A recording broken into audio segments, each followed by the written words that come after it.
நம்ம வீடியோ என்ன பார்க்க போறோம்னா கற்பூரவள்ளி டீ. இதற்கு தேவையான பொருட்கள் கற்பூர இலை வந்து 20 எடுத்துர்க்கேன். அதை வந்து நான் துண்டு துண்டா கட் பண்ணி வச்சிருக்கேன். 1 ஸ்பூன் மிளகு எடுத்துர்க்கேன். 1 ஸ்பூன் மஞ்சள்தூள் எடுத்துர்க்கேன். பூண்டு 10 பல் நல்லா இடிச்சு வச்சிருக்கேன். 1 எலுமிச்சை பழத்தை நாலா கட் பண்ணிருக்கேன். 1 ஸ்பூன் சீரகம் போட்டிருக்கேன். 20 துளசி இலை, 20 கிராம் இஞ்சி வந்து நல்லா தட்டி போட்டிருக்கேன். 1/4 ஸ்பூன் உப்பு, தேவையான அளவு இந்த பாத்திரத்தில் நான் 5 பேருக்கு தேவையான இந்த டம்ளர்ல 5 டம்ளர் தண்ணி ஊற்றிருக்கேன். இது நல்லா கொதிக்கணும். இந்த கற்பூரவள்ளியை வந்து நம்ம போடணும் உள்ள.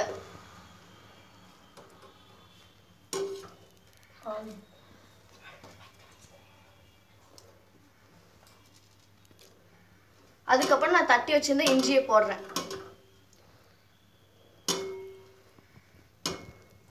அதுக்கப்புறம் துளசி 20 இலை இருக்கு, அதை போடுறேன். அதுக்கப்புறம் சீரகம் 1 ஸ்பூன் இருக்கு, அதை போடுறேன்.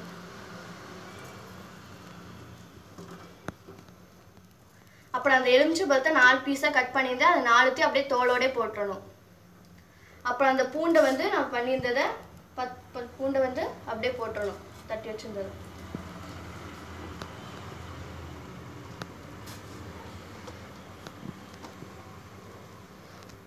அப்புறம் 1 ஸ்பூன் மிளகு போடணும்.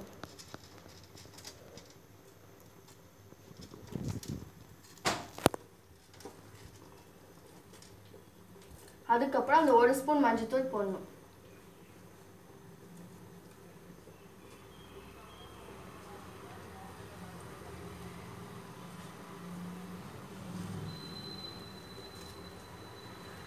அப்புறம் அந்த 1/4 ஸ்பூன் உப்பை எடுத்து போடணும்.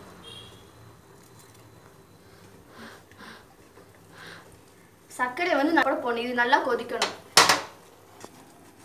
நல்லா கொதிச்சதுக்கப்புறம் நம்ம கடைசியாக அந்த சர்க்கரை போடணும். அது வரை நம்ம இந்த ஸ்பூனை வச்சு கிண்டிக்கிட்டே இருக்கணும். கடைசியாக நம்ம தேவையான அளவு சர்க்கரை போடணும். அது வரை நல்லா கொதிக்கணும். இப்போ அடுப்பை வந்து ஃபுல் ஃப்ளேமில் வச்சு நல்லா கொதிக்கணும். அப்படியே ஸ்பூனில் கிண்டிக்கிட்டே இருக்கணும். நம்ம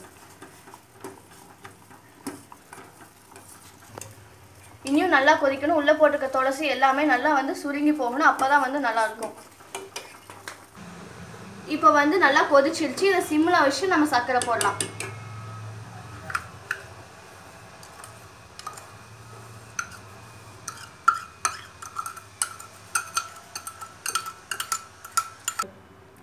இப்போ வந்து நம்ம சர்க்கரை போட்டாச்சு. அதனால் அந்த சர்க்கரை கரையிற வரை நம்ம கிண்டிக்கிட்டே இருக்கணும்.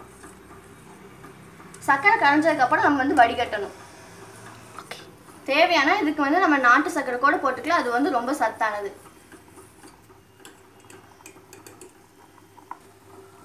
இப்போ நல்லா கொதிச்சிச்சு. இப்போ நம்ம வந்து வடிகட்டலாம் இதை.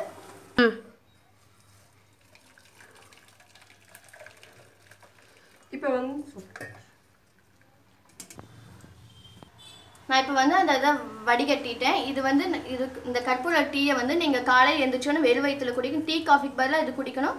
இது குடிச்சின்னா உங்களுக்கு நோய் எதிர்ப்பு சக்தி அதிகரிக்கும். எங்கள் சேனல் பிடிச்சிருந்தா உங்களுக்கு சப்ஸ்கிரைப் பண்ணுங்கள், லைக் பண்ணுங்கள், கமெண்ட் பண்ணுங்கள். நன்றி.